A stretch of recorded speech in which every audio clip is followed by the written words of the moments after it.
penangkapan terhadap salah satu tersangka yang sudah kami umumkan beberapa waktu yang lalu terkait dengan dugaan korupsi di Papua, ya, pembangunan infrastruktur di Papua, yaitu RL dan LE.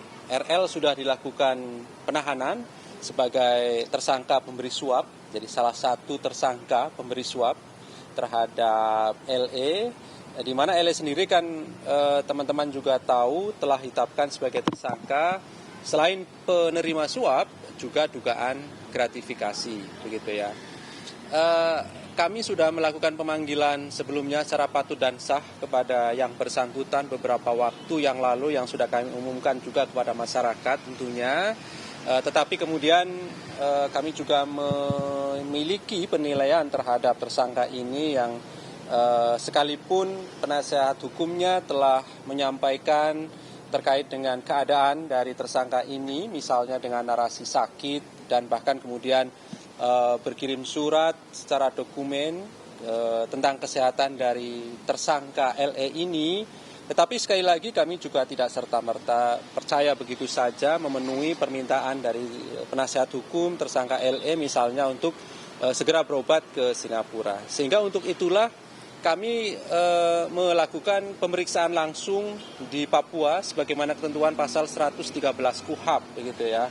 Kami ingin tegaskan 113 KUHAP itu memberikan ruang bagi penyidik untuk bisa melakukan pemeriksaan secara langsung di tempat kediaman tersangka sehingga tidak ada pelanggaran terhadap proses-proses dimaksud.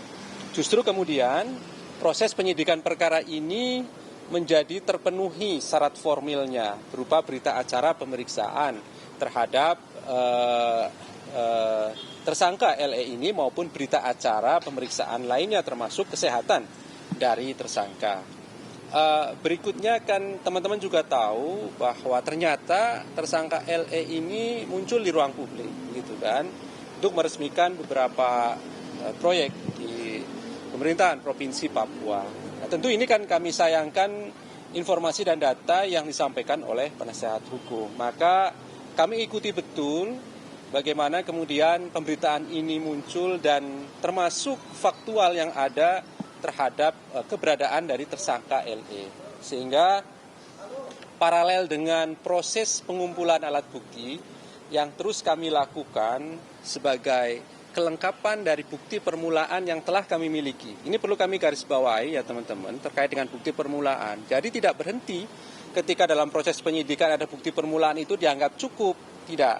Tetapi justru dari bukti permulaan itulah terus kami kembangkan dengan mengumpulkan alat bukti. Sehingga kami terus lakukan itu dan kemudian tim juga bergerak ke lapangan beberapa hari yang lalu dan analisis kami hari ini memang kemudian harus dilakukan penangkapan, sehingga kami lakukan upaya itu. Tadi sudah dilakukan penangkapan dan saat ini masih dalam proses untuk dibawa ke Jakarta tentunya untuk dilakukan pemeriksaan lanjutan sebagai tersangka oleh tim penyidik KPK.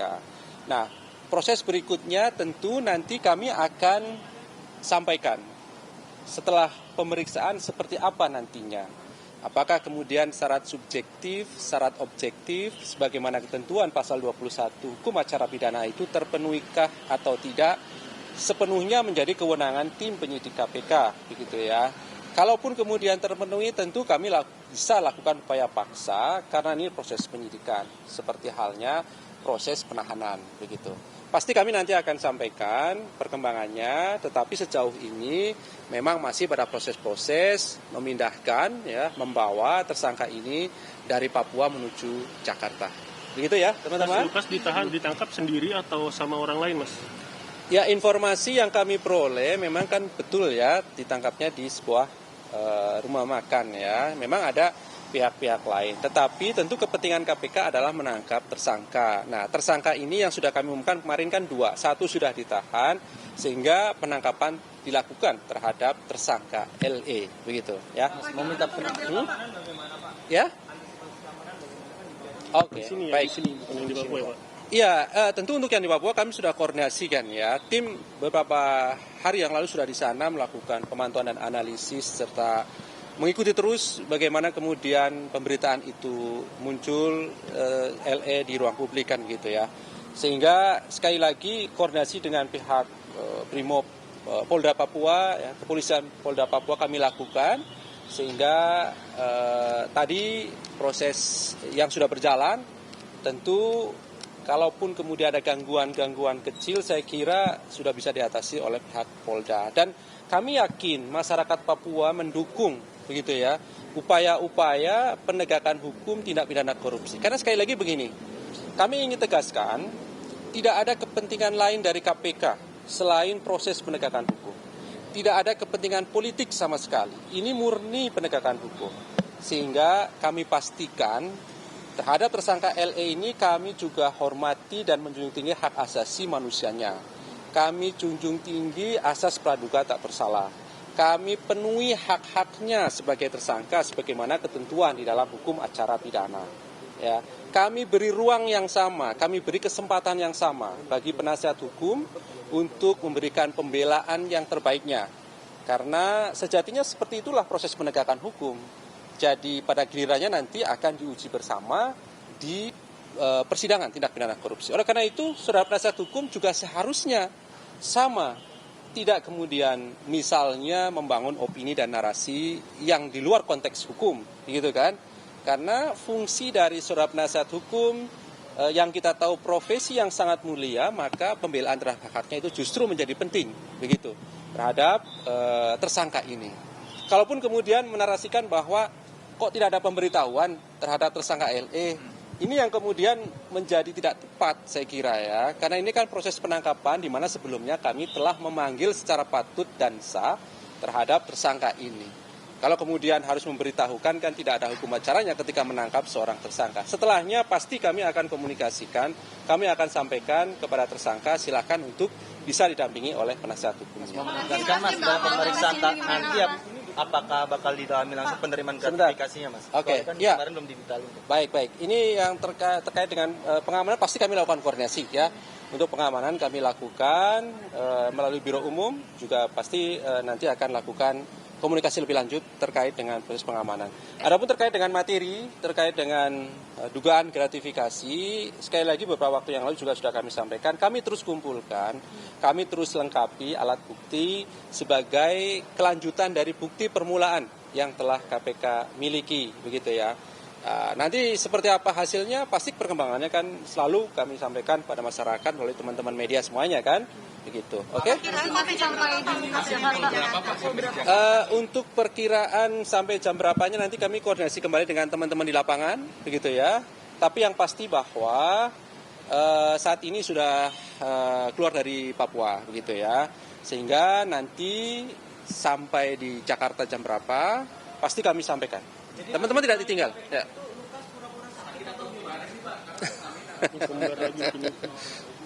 Ya teman-teman sudah melihat sendiri kan.